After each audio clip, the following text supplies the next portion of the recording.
따라서 해볼까요? 식어진 사랑의 요새를 주의하라. 우리가 영적 전쟁은 뭐냐 그러면 예수님의 이름으로 시작을 해서 예수님의 닮음으로 끝납니다. 그러니까 우리가 언제 영적 전쟁이 끝나냐 그러면 우리가 예수님을 닮게 되면 영적 전쟁이 끝이 나요. 그래서 우리의 신앙이 어디까지 성장해야 되냐 그러면 예수님을 닮아가야 되는 거죠. 옆에서는 인사합시다. 예수님 닮아갑시다. 그러니까 우리의 신앙이 예수님 닮아가면 이제 우리를 공격할 것도 아무것도 사라지게 되고 우리는 그때 승리만 얻게 될 줄로 믿습니다. 근데 예수님을 닮는다는 게 뭐냐? 예수님의 본체가 뭘까요? 예수님의 본체는 사랑이에요. 그러니까 사랑은 뭐냐 그러면 엄격한 그런 게 아니에요. 부드럽고 용서하고 밝고 담대한 거예요. 하나님의 사랑은 뭐라고요? 부드러워요. 하나님의 사랑은 밝아요. 하나님의 사랑은 담대해요.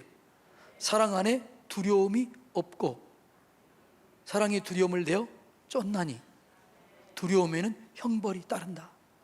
그러니까 여러분 사랑은요, 예수님의 사랑은 두려움이 없는 거예요. 담대함이에요. 밝고요. 그 다음에 따뜻해요. 그러니까 막 차갑다. 예를 들어서 어떤 사람에게 손을 얹었는데 차갑다. 이런 경우는요, 어둠이 역사하는 경우들이 많아요. 그럴 때는 성경이 뭐라고요? 귀신을 쫓아내며 얘기하잖아요. 손을 얹은 즉 나으리라. 그러니까 차가운 것은 하나님은 따뜻한 거예요. 온화해요. 부드러워요. 그 하나님이 역사하는 방법이죠. 물론 바람처럼 시원하게 올 때도 있어요. 그래서 여러분들이 이 하나님을 잘 우리가 알아야 돼요. 그래서 여러분 이 교회가 너무나 차가운 것은 별로 좋지가 않아요. 어떤 교회 가면요 정말 차가운 느낌이 들어요. 그런데 은혜가 있는 교회는 어떤 느낌이 들어요? 따뜻하고 온화하고 부드럽고 밝은 느낌이 드는 거죠. 그게 사랑이에요. 사랑. 그러니까 하나님의 사랑은 뭐라고요? 밝고 부드럽고 담대하다. 따라서 해볼까요? 밝고 그 다음에 뭐라고요? 부드럽고 그 다음에 뭐예요? 담대하다. 이게 하나님의 사랑의 모습이에요. 근데 사랑은요 어둡고 침침하고 차갑고 냉정하고 이런 것들은 하나님의 사랑과 조금 다르다는 것도 우리는 알아야 되는 것이죠. 그러니까 여러분들은 지금 조금 옛날보다 부드러워졌나요? 얼굴 한번 쳐다보세요. 좀 부드러워졌나요? 갑자기 또 얼굴 변화시키지 말고 좀 부드럽고 밝고 따뜻해요. 하나님의 사람들이 그러는 거죠. 다시 한번 쳐다보세요. 냉정하고 날카롭고 비판적이고 뭐 이런 건 아니에요. 그러니까 하나님의 사랑은 뭐라고요? 밝고 부드럽고 담대해. 자, 따라서 해봅시다. 밝고 부드럽고 담대하게 사랑합시다. 그 마음으로 옆에 있으면 축복합니다. 사랑합니다. 어떻게 하라고요? 밝고 부드럽고 담대하게. 자, 다시 한번 합니다. 시작. 사랑합니다. 축복합니다. 네. 그러니까 우리의 신앙 성장은 내가 사랑의 크기만큼 성장하는 거죠. 그러니까 내 사랑이 얼마나 크냐, 그게 성장의 척도예요. 우리가 이 마음이 좁다 그러면 성장하지 않은 거죠. 마음이 넓어야 돼요. 누구만큼? 예수님만큼. 그래서 저도 어떨 때는 저도 쪼그라들 때가 있을까요? 없을까요? 쪼그라들 때가 있지요. 아유 놀래라. 그러니까 나도 쪼그라들 때가 있지요.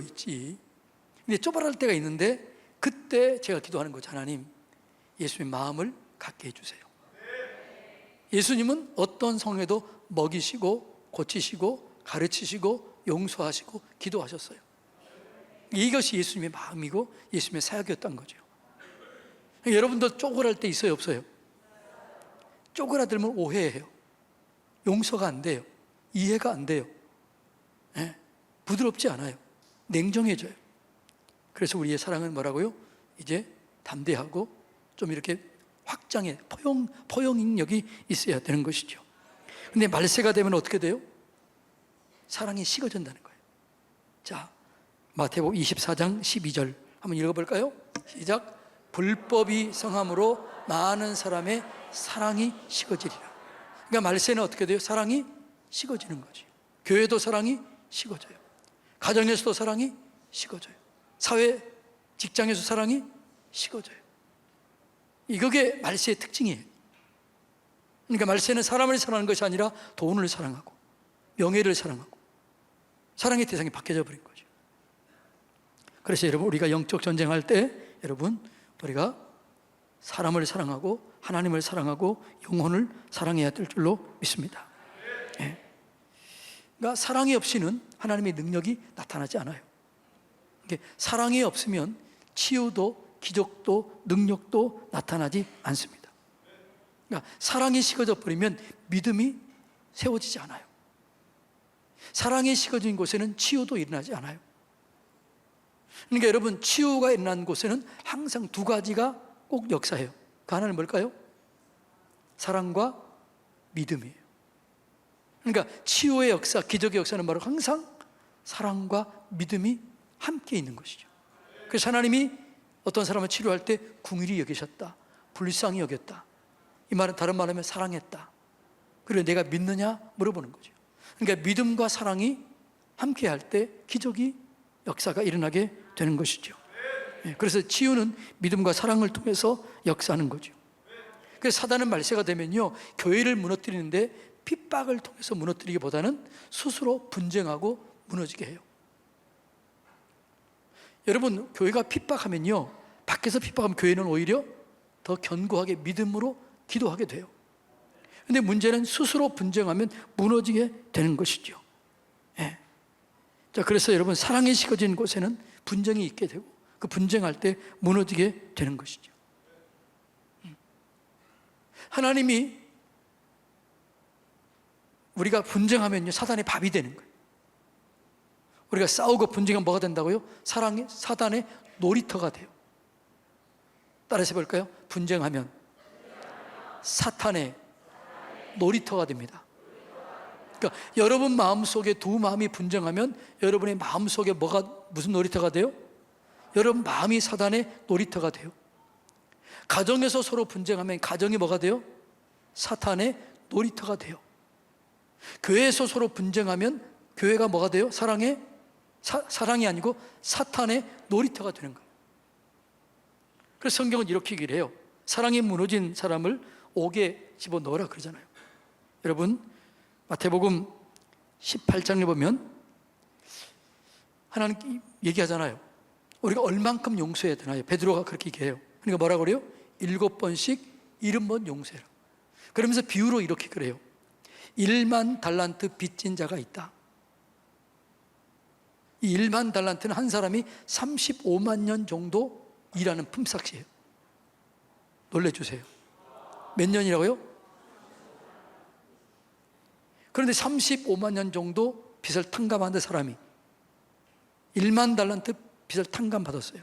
그런데 오다가 100데나리온, 100일 동안 품삯을 안 갚은 사람을 붙잡는 거죠. 그리고 감옥에 집어넣어요.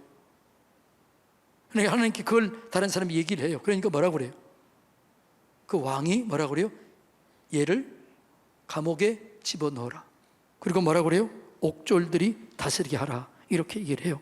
예. 그 옥졸들이 다스린다는 것이 무슨 말이에요? 사단의 놀이터가 되게 하겠다, 이런 말이에요. 예. 그래서 여러분, 우리는 이 사단의 놀이터가 되지 않도록 우리의 마음을 사랑으로, 우리의 가정을 사랑으로, 교회를 사랑으로 견고히 세워야 될 줄로 믿습니다. 그러니까 우리의 마음속에 쓴뿌리가 있을 때요, 그걸 통해서 내가 어려움 당하고 이웃이 어려움 당하고 교회가 어려움을 당하게 되는 것이죠. 예. 자, 히브리서 12장 35절 한번 읽어볼까요? 너희는 하나님의 은혜에 이르지 못하는 자가 없도록 하고 또 쓴뿌리가 나서 괴롭게 하여 많은 사람이 이로 말미암아 더럽게 되지 않게 하라. 자, 쓴뿌리가 두 가지를 가져오는데 사람에게 뭐래요? 괴롭게 하고 더럽게 한다는 거죠. 그럼 쓴뿌리가 뭐냐? 성질이 잔혹함, 궁율이 없음, 용서하지 않는 냉정함. 이것은 쓴뿌리, 원어에 보면 이 쓴뿌리가 이런 거예요. 냉정함, 용서하지 않음, 예. 이런 것들이 쓴뿌리라고 얘기해요. 이 쓴뿌리가 뭐라고요? 사람을 괴롭게 하고, 이 쓴뿌리가 더럽게 한다. 사람을 괴롭게 하고 힘들게 하는 거죠. 여러분들이 용서하지 아니하고, 여러분들이 잔혹하고, 여러분이 마음이, 사랑이 깨지면 누가 괴로워요? 내가 괴로운 거죠. 그러니까 이 사랑의 쓴뿌리를 제거해야 될 줄로 믿습니다. 이 쓴뿌리를 제거하기 위해서는 하나님의 사랑을 받아들여야 돼요. 하나님이 나를 얼마나 사랑했는가를 받아들여야 되고, 내가 어떤 상태에서요, 내가 경건치 않았을 때, 연약했을 때, 죄인 되었을 때, 원수 되었을 때 하나님께서 나를 위해서 죽으심으로 나를 구원하신 거예요. 그걸 내가 기억한다면 용서하지 못할 사람이 있겠어요, 없겠어요? 없는 거죠. 이 사랑을 내가 먼저 경험해야 돼요. 이 사랑을 경험할 때 우리 속에는 쓴뿌리가 제거될 줄로 믿습니다. 그래서 하나님의 사랑을 경험해야 돼요. 그리고 내가 미워했던 걸 회개해야 돼요. 그리고 용서해야 돼요. 그리고 사랑할 때 우리 속에 다시 회복이 되는 거죠. 그럴 때 치유가 일어나게 되고 하나님의 영광이 나타나게 될 줄로 믿습니다. 예. 쓴뿌리를 조심해야 돼요. 자, 옆에 사람 인사합시다. 쓴뿌리를 조심합시다. 이게 뭐라고요? 냉정함, 잔혹함, 용서하지 않는, 이런 거예요. 예. 여러분, 오늘 여러분 생각 속에 이 설교를 딱 들으면서 내가 누구를 용서하지 못한 사람이 있다, 그러면 누구 손해예요? 그것 때문에 기도가 막혀요. 그것 때문에 능력이 나타나지 않아요. 그것 때문에 치유가 일어나지 않는 거예요. 그것 때문에 믿음이 막히는 거예요. 이 쓴뿌리를 제거하라. 이 쓴뿌리는 나를 괴롭게 하고 인간관계를 어렵게 한다.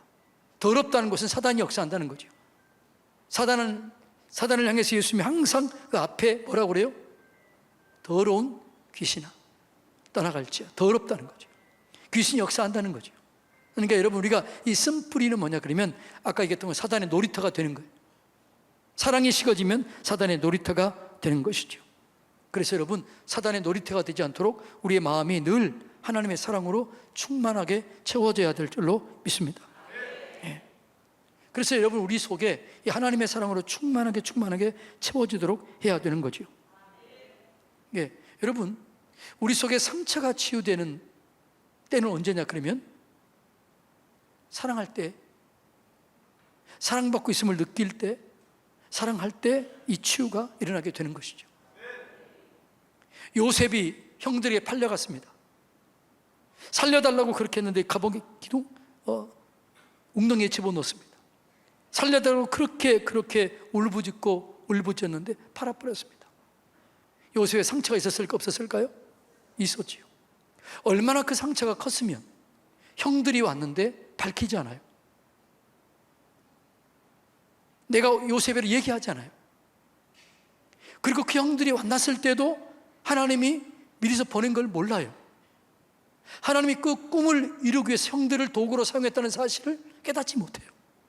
그런데 언제 요셉이 하나님이 이 형들에게 팔린 것이 하나님이 뜻이었구나, 하나님의 방법이었구나, 이것을 요셉이 알까요? 언제 알까요? 유다가 베냐민을 대신해서 자기가 포로로가 되겠다 이렇게 얘기했을 때 그때 깨달은 거예요. 저는 그렇게 생각합니다. 그때 통곡하면서 울면서 상처가 치료가 돼요. 그리고 당신이 보낸 것이 아니다, 하나님이 보냈다. 그게 언제 깨달았다고요? 유다가 그렇게 베냐민을 사랑하고 아버지를 사랑하고 그리고 그 형제들이 서로 사랑하는 걸 깨달았을 때 그때 깨달은 거죠. 상처가 치유된 거죠. 그래서 사랑만이 상처를 치유하게 되는 거죠. 창세기 44장 30절로 34절 읽어볼까요? 자, 이게 누가 얘기해요? 아직 요셉과 유다가 얘기인데, 유다가 요셉한테 얘기하는데 이때는 아직 요셉이 자기 동생을 알아요, 몰라요? 몰라요. 자, 읽어볼까요? 지금 유다의 얘기입니다. 이 얘기를 듣고 치유가 일어나는 거죠. 이거 굉장히 중요한 거죠. 읽어볼까요? 시작. 아버지의 생명과 아이의 생명이 서로 하나로 묶여 있거늘 이제 내가 주의 종 우리 아버지에게 돌아갈 때 아이가 우리와 함께 가지 아니하면 아버지가 아이의 없음을 보고 죽으리니 이같이 되면 종들이 주의 종 우리 아버지가 흰 머리로 슬퍼하며 수월로 내려가게 함이니이다. 주의 종이 내 아버지에게 아이를 담보하였기를 내가 아들 아버지께 데리고 오지 아니하면 영영이 아버지께 죄짐을 지릿하였사오니 이제 주의 종으로 그 아이를 대신하여 머물러 있어 내 주의 종이 되게 하시고 그 아이는 그 형제들과 함께 올려 보내소서. 그 아이가 나와 함께 가지 아니하면 내가 어찌 내 아버지에게로 올라갈 수 있으리까? 두렵건대 제가 내 아버지에게 미침을 보리이다. 이 얘기를 듣고 요셉이 어떻게 해요? 통곡을 해요. 그리고 얘기해요. 형, 내가 요셉이야. 베냐민, 내가 요셉이야. 그리고 치유가 되는 거죠. 응어리였던 상처가 그 아버지가 죽으면서 그때 치료된 게 아니고 말하고요, 이 유다가 정말 아버지를 사랑하고 그의 베냐민을 사랑하고 형제를 사랑하고 그가 대속하려고 했을 때 그때 요셉은 깨달은 거죠. 아, 이게 하나님이 하시는 거였구나. 하나님이 여기 이렇게 살리려고 형들을 도구로 썼구나. 그러니까 형들이 미워져요, 안 미워져요? 상처가 치유되니까 이제는 회복하게 되는 거죠. 형들을 사랑하게 되는 거죠. 이해하게 되는 거죠. 용서하게 되는 거죠. 그래서 여러분, 우리가 사랑만이 상처를 치료하는 거죠. 그런데 이 사랑은 우리에게 있다 없다? 없다는 거예요. 이 사랑이 부어져야 돼요. 이 사랑, 하나님의 사랑이 우리에게 부어질 때 비로소 사랑하게 될 줄로 믿습니다. 요셉의 생각이 바뀌어졌던 결정적인 이유가 뭐라고요? 사랑이었다는 거죠. 여러분이 아무리 큰 아픔, 아무리 큰 상처가 있다 할지라도 하나님의 큰 사랑을 경험하게 되면 그 경험하게 되는 순간 여러분의 상처가 눈녹도 사라져요. 그 치유가 일어나게 돼요. 더 이상 미워하지 않게 돼요. 용서하게 돼요. 그리고 다른 사람을 비로소 축복할 수 있게 되는 것이죠. 그 사랑만이 우리의 쓴 뿌리를 치료하게 되는 거죠. 이 사랑을 경험하게 되기를 주님의 이름으로 축복합니다. 이 사랑을 경험하게 될 때 그때 이제 용서하게 돼요. 축복하게 돼요. 그리고 하나님께 감사하게 되는 거죠. 그러니까 그때까지도 요셉은 마음이 아직 녹았어요, 안 녹았어요? 유다 이 얘기하기 전까지 녹지가 않아요. 그리고 이 인간들 아직도 어떻게 하나 보자. 그 상처가 그대로 있었던 거죠. 그런데 그 사랑을 깨닫는 순간 터져버리는 거예요. 눈물이 터지기 전에 뭐가 터져요? 뭐가 터져요? 가슴이 터져버린 거예요. 마음이 터져버린 거예요. 그래서 눈물은 어디서 와요? 마음에서 나오는 거잖아요. 그래서 그 마음이 터져서 그냥 눈물이 터져버린 거죠. 그리고 얘기하는 거죠. 이런 은혜가 여러분 가운데 있게 되기를 주님의 이름으로 축복합니다. 그러니까 이 사랑이 우리를 치료하게 되죠. 그런데 진실한 사랑은 뭐냐? 헌신이 따르는 게 사랑이에요. 좋아하는 것과 사랑하는 것 차이가 뭐냐? 헌신이 있느냐 없느냐. 예. 이게 차이예요. 그래서 내가 누구를 진짜 사랑하느냐, 이것은 그게 헌신하느냐, 이것과 같이 연결되는 거죠. 내가 얼마나 사랑하느냐, 이 얘기는 얼마나 헌신하느냐로 나타나게 되는 것이죠. 우리가 누구를 진짜 사랑한다 그러면 어떻게 돼요? 그를 위해서 헌신하는 거죠. 내어놓는 거죠. 돈이 아까워요, 안 아까워요? 안 아까운 거죠. 그리고 섬기는 것이 기쁨이 돼요. 헌신이 즐거움이 돼요. 나눔이 즐거움이 돼요. 이것이 진짜 사랑인 줄로 믿습니다. 여러분이 누구를 진짜 사랑하면 누구를 선물을 해주는 게 좋아요, 안 좋아요? 누구를 돈을 주는 거예요? 좋아요, 안 좋아요? 좋은 거죠. 행복한 거죠. 줄 수 있는 게 행복한 거죠. 그래서 받는 것보다 주는 것이 행복한 거예요. 진짜 사랑은요, 받는 것도 그렇지만 진짜 줄 때 행복한 거죠. 그래서 사랑에는 헌신이 따라오게 되는 것이죠. 여러분, 우리가 이런 얘기를 할 때 있죠. 내가 한때 사랑했지만 남은 게 상처밖에 없다. 그런 얘기 가끔 하는 사람이 있어요, 없어요? 여러분이 혹시 그렇게 생각하지 않나요? 내가 그리스도인으로서 섬기는 일에 최선을 다했지만 돌이켜보니까 이용만 당했다. 이렇게 얘기한다는 것은 지금 내가 신앙이 식었다는 거예요? 믿음으로 서 있다는 거예요? 식었다는 거예요.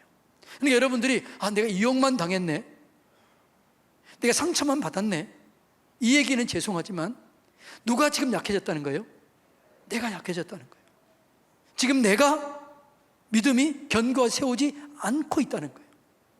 그래서 그때는 누구를 원망하고 누구를 불평하고 그렇게 하기보다는 하나님, 내 믿음이 약해져 있습니다. 내가 은혜에서 멀어져 있습니다. 은혜를 주십시오. 사랑을 부어주십시오. 이렇게 기도할 때 내 속에서 사랑이 새롭게 세워나게 되면 주님 아시면 족하리, 내 이용당했지, 이런 생각이 사라져요. 야, 저 사람이 나를 이용했구나, 이용하려고 그렇게 얘기했구나, 이런 생각이 주님의 사랑을 경험하게 되면 그런 생각이 든다, 안 든다? 그런 생각이 든다면, 혹시 여러분이 그런 생각이 든다면, 주님의 일하다가, 교회를 일하다가 내가 헌신했는데, 내가 봉사했는데 돌아온 것이 이거밖에 없냐, 이런 게 느껴진다면 여러분은 지금 은혜가 떨어지고 있다, 은혜에서 멀어지고 있다, 은혜 안에 충만하게 채워지고 있다. 이해가 되나요? 그럴 때 여러분들은 누구에 대해서 원망하지 말고 불평하지 말고 저 인간 믿을 만한 사람이 안 돼, 이렇게 하지 말고 주님, 내가 은혜에서 멀어지고 있습니다. 하나님, 은혜를 더해 주시옵소서, 사랑을 더 부어 주시옵소서. 이렇게 기도할 때 여러분 다시 사랑이 회복되면, 그리고 어떻게 돼요? 주님 아시면 족하리. 주님 아시지요? 주님 감사합니다. 그렇게 찬양하고 감사할 수 있게 되는 것이죠. 그래서 여러분, 이 영적 전쟁은 이렇게 할 때 우리가 영적 전쟁에서 승리할까요? 실패할까요? 승리하게 될 줄로 믿습니다. 자, 마태복음 24장 10절로 12절 다 같이 읽어볼까요? 그때 많은 사람이 실족하게 되어 서로 잡아주고 서로 미워하겠으며 거짓 선지자가 많이 일어나 많은 사람을 미혹하겠으며, 자, 불법이 성함으로 많은 사람의 사랑이 식어지리라. 자, 이것은 어느 때 일어나는 일이에요? 실족했을 때. 어디서 실족했어요? 믿음에서 넘어졌을 때, 하나님의 사랑에서 멀어졌을 때. 다시 한번 첫 번째 9절 띄워주세요. 10절 띄워주세요. 그때 많은 사람이 실족하게 돼요. 실족의 결과가 뭐예요? 실족하게 되면, 믿음이 무너지면, 사랑이 무너지면 어떻게 돼요? 서로 잡아주고 서로 미워하고, 그리고요 11절, 거짓 선자가 나타나서 미혹을 당하게 되는 거죠. 거짓 선자가 나오게 되는 거죠. 그럼 그를 따르게 되는 거예요. 그리고 나중에 어떻게 돼요? 불법이 성함으로 사랑이 식어지게 되는 거죠. 그러니까 이런 일이 여러분 가운데 있다, 그러니까 사랑이 식어졌다, 이 얘기는 뭐라고요? 내 믿음이 지금 무너지고 있다, 이 얘기예요. 여러분 믿음이 견고하게 세워지게 되기를 축복합니다. 믿음에서 흔들리지 마시기 바랍니다. 그래서 내가 믿음이 견고하게 세워지게 되면 실족해야 안 해요? 안 하는 거죠. 그러니까 내가 누가 미워진다, 누가 싫어진다, 어떤 그분이 어떤 막 단점이 보인다, 사람이 싫으면 어떻게 해요? 같이 옆에 있는 거 좋아요, 안 좋아요?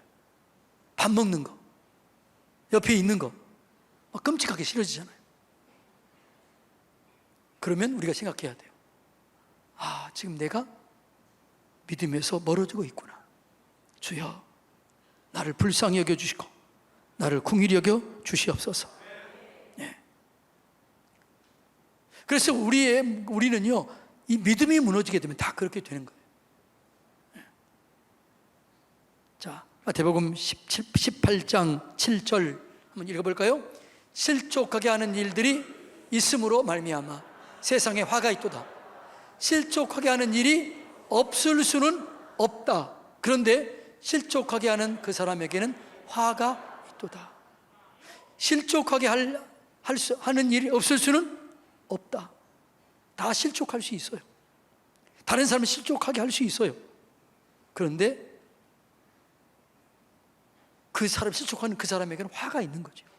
여러분, 절대로 무너지지 마시기 바랍니다. 그러니까 내가 실족하는 거, 누가 실족하는 거예요? 내가 믿음이 강하면 실족하지 않은 거예요. 자, 공 혹시 부교육자님들 그 교육자실에 있나요? 네. 공이 있으면 빨래만 가져와 보세요. 여러분, 공이요, 여기 공이 있다고 생각하면 바람이 빵빵해요. 그러면 발로 뻥 차면 공이 상처받아요, 안 받아요? 춤을 추면서 날아가서 이리 튀고 저리 튀고 통통통통통통통 그러면서 어떻게 해요? 절대로 공은 튀어 만들어요. 근데 공이 바람이 빠졌어요. 가져와, 그 공 너무 적다. 족구하는 공이라고요? 약간 이게 좀 잡아요. 이게 눌려지잖아요. 이건 지금 바람이 있는 거예요, 없는 거예요? 없는 거죠. 이것보다 더 바람이 없으면 누르면 어떻게 돼요? 들어가서 안 나와.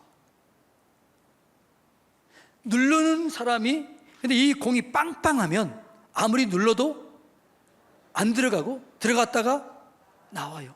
이 얘기는 내가 은혜가 충만하면 어떤 외부 상황이 눌리고 어떤 누가 시험을 줘도 시험을 받는다 안 받는다? 안 받아요. 그리고 이 빵빵하면 누가 시험을 주면 어떻게 해요? 할렐루야 이러고 어떻게 해요? 날아다녀. 그 시험 들지 않아요. 혹시 여러분 지금 시험 받고 있나요? 누구가 지금 미워지기 시작하나요? 그렇다면 지금 여러분이 빵빵하다 빵빵하지 않다? 이해가 되나요? 제가 공을 일부러 가지고 간 이유가 뭐예요? 여러분, 빵빵해지시기를 축복합니다. 우리가 지난번에 부흥회 때 빵빵하고 이 빵빵은 달라요. 여러분이 은혜가 충만하면 누가 얘기해도 상처받지 않고 들어가지 않고 시험 들지 않아요. 근데 여러분 믿음이 떨어지게 되면 쑥 들어가, 나오지 않아. 그리고 탓해요. 누구 때문이다, 누구 때문이다. 근데 은혜가 있으면 절대 누구 탓하잖아요. 이런 은혜로 가득 채워지게 되기를 주님의 이름으로 축복합니다. 그리고 바람이 땅땅 어떻게 돼요? 탕탕탕탕탕탕 튀어가잖아요. 아무리 때려봐라, 아무리 쳐봐라, 내가 무너지나, 내가 깨지나, 뭐 이렇게 하는 거죠. 그러니까 우리가 은혜를 경험하게 되면요, 사람들이 아무리 그래도 어떻게 돼요? 아무리 너 그래봐라, 난 무너지지 않는다. 사단아, 너 아무리 나를 시험해봐라. 사단아, 너 아무리 나를 눌러봐라, 내가 눌려지지 않는다. 그걸 이기는 거죠. 여러분, 절대로 여러분들이 지금 시험에 들고 있다, 여러분이 어떤 그렇다 그러면 문제를 다른 사람에 찾지 말고 하나님, 내게 이것을 이겨낼 수 있는 믿음을 더해 주십시오. 은혜로 채워 주시옵소서. 사실 우리는 그래서 은혜로 사는 자예요. 그래서 은혜가 충만한 사람들은 강한 거죠. 그런 사람들은 세상에 이기지 못하는 거죠. 은혜가 강하다는 얘기는 믿음이 크다는 거죠. 그러니까 믿음이 견고하게 서 있으면 세상이 우리를 감당하지 못하는 거예요. 사단이 우리를 감당하지 못하는 거죠. 예. 여러분, 그래서 여러분, 우리가 은혜가 충만하면 다른 사람을 용서하지 못할 사람이 하나도 없어요. 이해하지 못할 사람이 하나도 없게 되는 거죠. 그런데 우리에게는 이 은혜는 누구에게만 있는 거죠? 하나님에게 있는 거죠. 그래서 하나님이 은혜를 부어줘야 돼요. 따라서 해볼까? 우리는 은혜로 사는 자들입니다.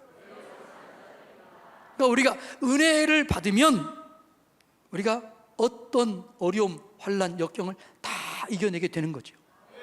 은혜가 떠나가면 어떻게 돼요? 그때부터 눌려지게 되고 그냥 통통 튀기는 것이 아니라 바람 빠지면 어떻게 돼요? 축 돼서 주저앉게 되는 거죠. 움직이지 않는 거죠. 바람 빠진 공은 어떻게 굴러가요? 안 굴러가요? 굴러가지도 못해요. 예. 그래서 은혜로 우리가 채워야 되는 것이죠. 예. 여러분, 다른 사람을 용서하지 못하는 마음은 하나님을 향해서 굳게 닫혀져 있는 거예요. 하나님의 은혜로 채워지게 되면 용서하지 못할 일이 하나도 없게 되는 것이죠. 요한일서 4장 20절 한번 읽어볼까요? 누구든지 하나님을 사랑하도록 하고 형제를 미워하면 이는 거짓말하는 자니 보는 바 그 형제를 사랑하지 아니하는 자는 보지 못하는 바 하나님을 사랑할 수 없느니라. 아멘. 예.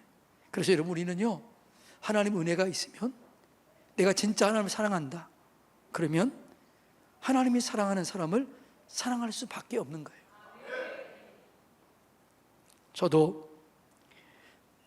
저는 일반 대학 다니다가 그냥 그만두고 신학대학 갔습니다.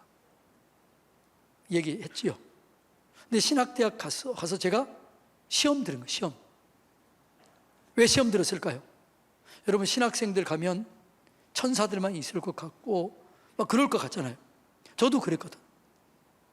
근데 신학교 갔더니 다 천사들이에요? 거기도 사람들이에요? 예? 거기도 사람들이지. 일반 대학에서는요, 죄송해요, 따라하지 마세요. 뭐 싸우면 어떻게 해요? 야, 한잔하자. 그리고 한잔하면서 풀어버려요? 안 풀어버려요? 어떻게 알아요? 근데 풀어버려요. 다 풀어버려요. 근데 이 예수 믿는 사람들은 어떻게 해요? 술을 뒤에서 먹는지 안 먹는지 모르지만 술도 안 먹어. 싸우면 풀지를 못해요. 꽁 하고 있어요. 제일 화해가 안 되는 사람들이 누굴까요? 목사들이래요. 싸우면 이게 안 된대. 은혜가 떨어지면 그렇게 되는 거죠. 교회 안에서 은혜가 떨어지면 용서가 안 되는 거죠. 그래서 제가 시험 들었잖아요. 근데 하나님이, 제가 이제 예수님을 만난 거예요. 예수를 만난 다음에 이런 생각이 드는 거예요. 하나님이 나를 너무너무나 사랑하는 거예요. 야, 하나님이 나를 이렇게 사랑하는구나. 근데 나만 사랑한 게 아니라 저 인간들도 사랑해요? 안 사랑해요? 사랑한 거지. 그래서 내가 하나님이 사랑하는 사람을 미워하면 이 죄가 죄 아니에요. 죄지요. 그러니까 미워하면 돼요? 안 돼요? 안 되는 거지. 그래서 어떻게 돼요? 내 속에 사랑이 흘러가는 거죠. 내가 손을 내미는 거죠. 이게 여러분, 그리스도의 하나님을 사랑하게 되면 그렇게 되어져 있습니다. 그러니까 여러분이 진짜 사랑으로 가득하면요, 손을 내밀게 되어 있어요. 용서하게 되어 있어요. 사랑하게 되어 있어요. 이게 없으니까 용서가 안 되고 이해가 안 되는 거죠. 그리고 하나님의 사랑을 경험하게 되면 하나님이 나의 안을 비춰요? 밖을 비춰요? 먼저 안을 비춰요. 그렇기 때문에 누구 문제가 먼저 보여요? 내 문제가 먼저 보여요.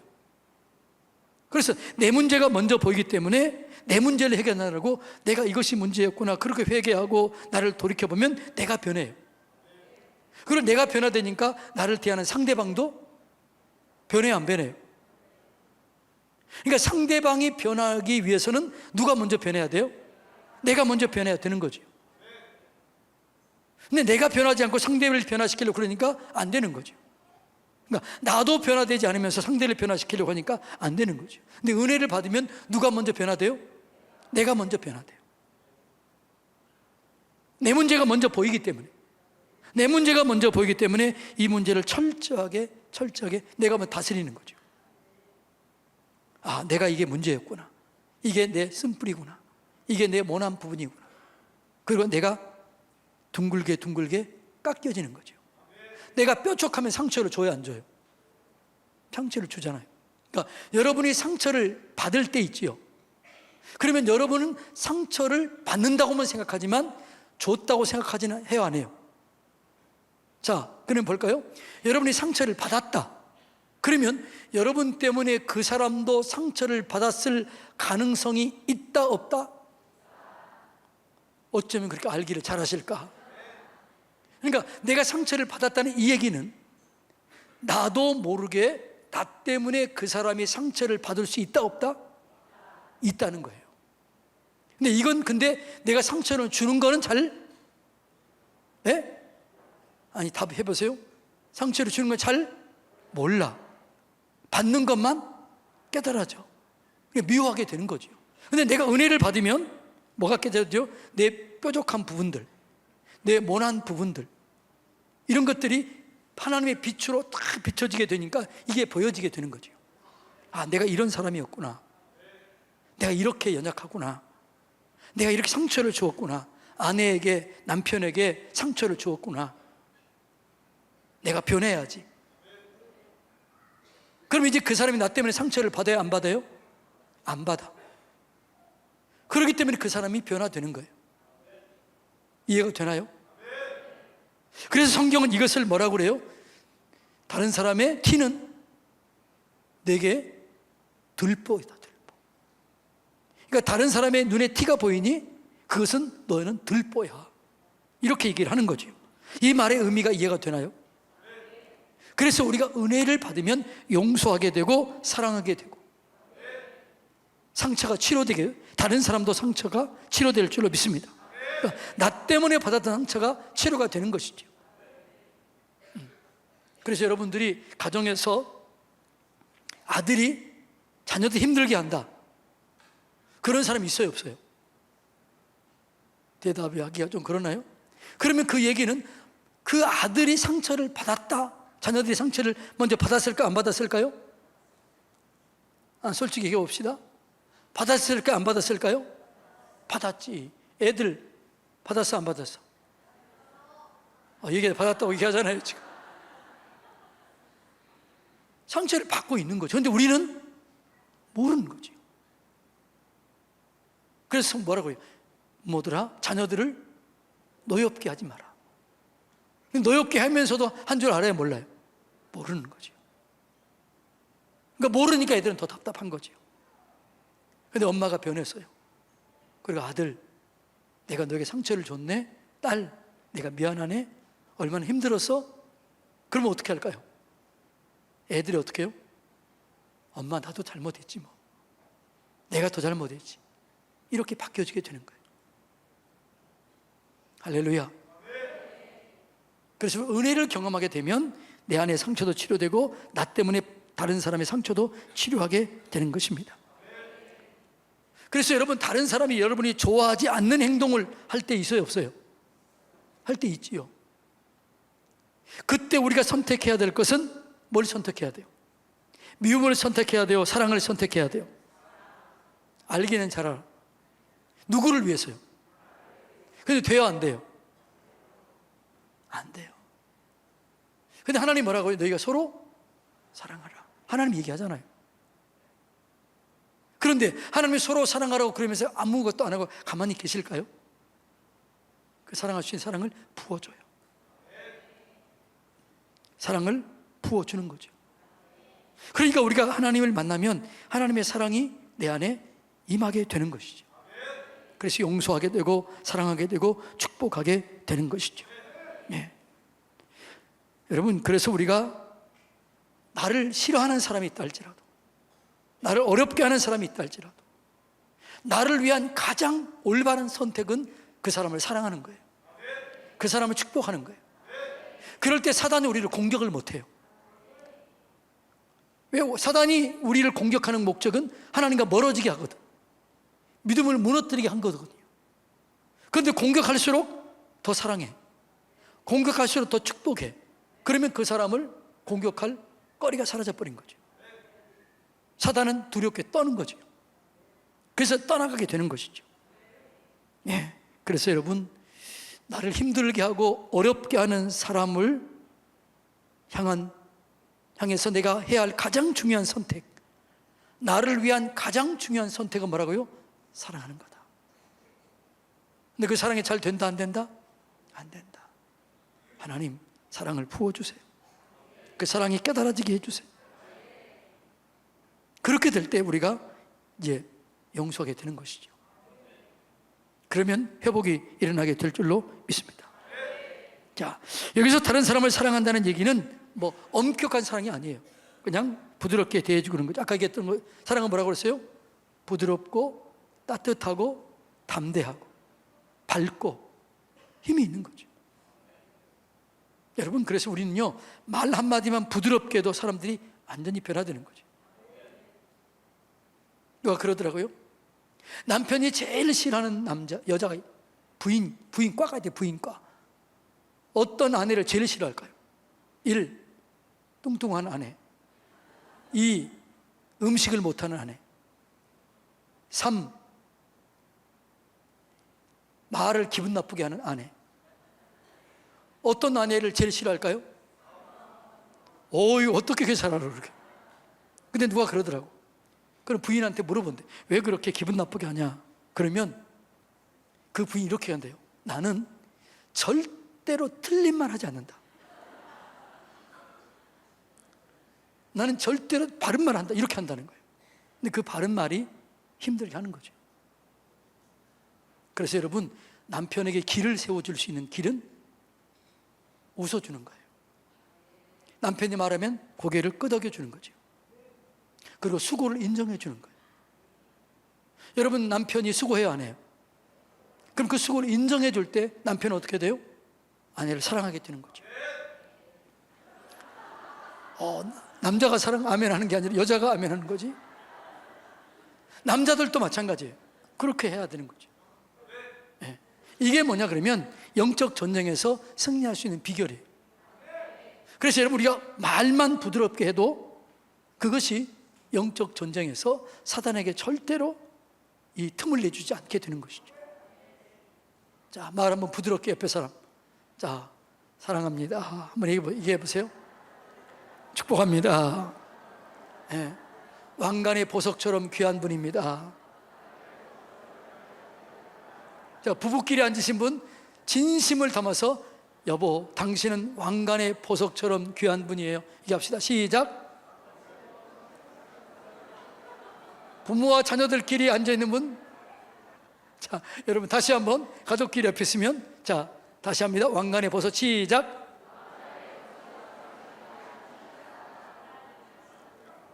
제가 얘기했잖아요. 당신이라는 말이 무슨 말이라고 그랬죠? 다 잊어버렸죠, 또요. 같을 당자 몸신을 쓴다고 그랬잖아요. 당신은 곧 나다. 뼈 중에 뼈요 살 중에 살이라는 이 성경적인 언어가 당신이에요. 여보라는 말이 무슨 뜻이라고 그랬죠? 내가 몇 번에 또 잊어버렸어. 또 여기 보배 같은 사람, 이런 뜻이에요. 여보, 여기 보배 같은 사람, 당신이 내 보배다라는 거예요. 자, 부부끼리 앉아있는 분 한번 해봅니다. 여보, 당신. 시작. 자, 이재영 집사님, 최현실 권사님 일어서 보세요. 그 뒤에 최성훈 집사님하고 그 뒤에도 일어서 보세요. 자, 둘이, 그 최성훈 집사님 그 부부도 거기도, 자, 둘이, 자, 마주보고 한번 해보세요. 정혜원 집사님도 거기 일어나 보세요. 정혜원 집사님 거기 부부도 일어나 보세요. 네, 일어나세요. 자, 셋이 모델입니다. 자, 부인이 여보 그러면 남편이 당신, 이렇게 한번 해봅니다. 시작.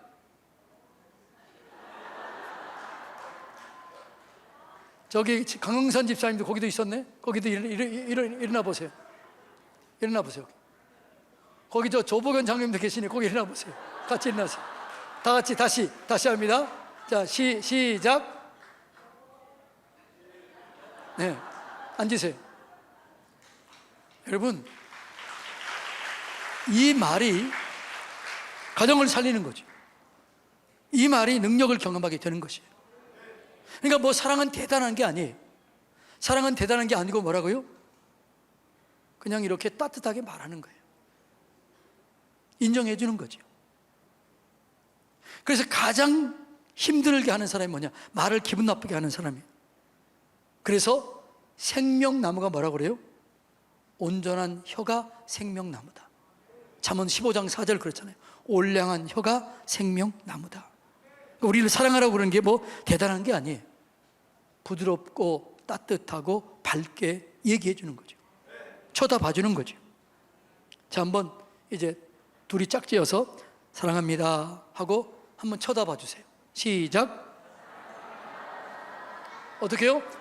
밝고 따뜻하게 담대하게. 네. 그러니까 사랑이라는 말은 온유하고 다정하다는 말이에요. 네. 숨김없이 한결같이 그렇게 얘기해 주는 거죠.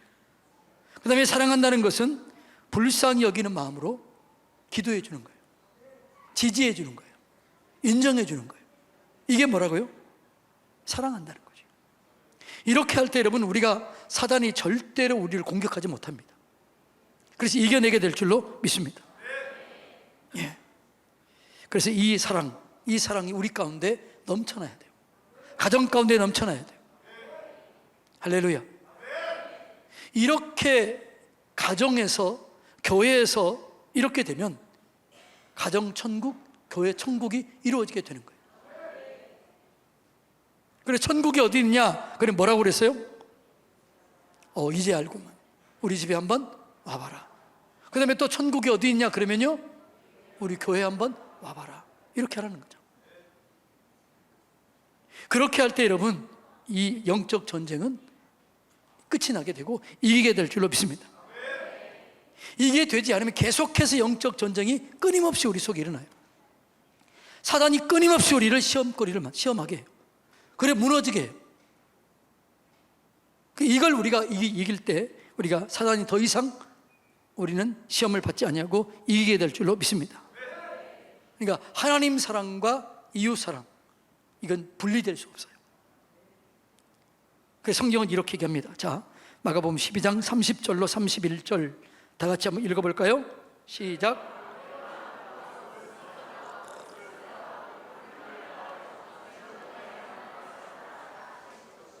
둘째는 이것이니 내 이웃을 내 자신과 같이 사랑하라 하신 것이라. 이보다 더 큰 계명이 없느니라. 그러니까 사랑은 뭐라? 하나님을 사랑하고 이웃을 사랑하라. 다시 말하면 하나님의 사랑을 가지고 이웃을 사랑하는 거죠. 어떻게 해요? 내 몸처럼 사랑해라. 이렇게 하는 것이죠. 예. 여러분, 그래서 우리는요, 다 부족해요, 안 부족해요? 다 연약해요, 안 연약해요? 연약하지요. 그래서 우리가 다 부족하고 연약하지만 조건 없이 서로를 사랑해 준다면 그때 우리가 사단을 이기는 거죠. 마귀의 놀이터가 되지 않아요. 교회는 마귀의 놀이터가 더 이상 되지 않아요. 가정은 마귀의 놀이터가 더 이상 되지 않아요. 마귀를 이기게 될 줄로 믿습니다. 세상을 이기게 될 줄로 믿습니다. 예. 그래서 이 조건 없는 사랑, 이게 너무너무 중요한 거죠. 근데 조건 없는 사랑은 누구밖에 없어요? 하나님밖에 없어요. 하나님은 뭐라고요? 조건 없이 사랑했잖아요. 우리가 연약했을 때, 경건치 않았을 때, 죄인이었을 때, 원수 되었을 때 우리를 사랑하심으로 하나님께서 우리에 대한 자기의 사랑을 어떻게 해요? 확증. 이 사랑이 우리 가운데 있을 때 그때 우리는 영적 전쟁에서 승리를 얻게 되고, 여러분, 우리 요새는 견고하게 세워지게 될 줄로 믿습니다. 그래서 우리가 정말 조심해야 될 것은 뭐냐 그러면 내 마음속에 사랑이 식어진 것을 정말 조심해야 돼요. 이걸 사랑을 다시 부릴 듯 일으켜야 될 줄로 믿습니다. 예. 그러니까 우리가 하나님의 사랑을 경험한 사람들은요, 이 사랑을 회복한 사람들이에요. 그럴 때 이 사랑이 회복하게 되고 은혜를 경험하게 될 줄로 믿습니다. 예. 그래서 조건 없이 사랑하는 사람들은, 이 사랑을 경험하는 사람들만이 이 사랑을 그렇게 할 수 있게 되는 것이죠. 예. 여러분, 우리는 다 부족한 사람들이에요. 은혜로 사는 사람들이에요. 은혜 없이는 살 수가 없어요. 그러니까 우리가 하나님의 은혜 없이는 여기 있을 수 있는 사람이 한 사람도 없는 거죠. 저도 늘 그렇게 얘기해요. 하나님, 제가 오늘도 은혜로 여기 있습니다. 은혜로 사는 자입니다. 이 말은 무슨 말이에요? 나는 부족하고 나는 연약하고 주님 앞에 감히 설 수도 없는 자라는 거예요. 그래, 은혜로 사는 거죠. 나도 은혜로 산다면 어떻게 다른 사람에게 은혜를 흘러보내야 되는 거죠. 그래야 영적 전쟁에서 승리하게 될 줄로 믿습니다. 은혜가 필요하기 때문에 기도가 필요한 거죠. 은혜가 필요하기 때문에 서로가 사랑하는 게 필요한 거지. 하나님은 은혜를 어느 때 부어줘요? 하나님의 축복은 서로 사랑하는 곳에 하나님 부어줘요. 그래서 보라, 형제가 연합하여 동거함이 어찌 그리 선하고 아름다운고. 거기서 하나님이 축복을 명하셨다, 이렇게 그래요. 할렐루야. 자, 말씀을 정리합니다.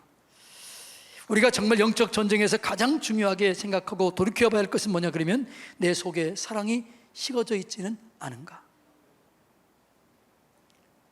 내 속에 은혜는 지금 계속 지속되고 있는가? 이걸 알 수 있는 게 뭐라고요? 사랑의 척도를 보면 알아요. 내가 누구를 조건 없이 사랑하고 있는가? 정죄하고 있는가? 내가 냉정한 사랑을 하고 있는가? 따뜻하고 밝고 깨끗하고 담대한 사랑을 하고 있는가? 이걸 돌이켜봐야 돼요. 내가 이용만 당했다, 이렇게 느껴진다면 하나님, 내가 지금 은혜에서 멀어지고 있습니다, 이렇게 생각하고 하나님 은혜를 갈망할 때 은혜가 부어지게 되고 다른 사람을 용납하게 되고 이해하게 되고 포용하게 되고 능력을 경험하게 될 줄로 믿습니다. 여러분 속에 절대로 이런 얘기 없었으면 좋겠어요. 난 한때는 사랑했지만 상처만 받았다, 이런 얘기가 절대 없었으면 좋겠습니다. 주님 감사합니다. 이렇게 사랑할 수 있는 마음 주시니 감사합니다. 끝까지 사랑할 수 있는 마음 주시니 감사합니다. 그런 마음으로 나갈 때 우리는 절대로 사단에게 속지 아니하고, 그리고 이겨내게 되고, 그리고 영적 전쟁에서 승리를 얻게 될 줄로 믿습니다. 이 사랑이 부어지게 되기를 주님의 이름으로 축복합니다.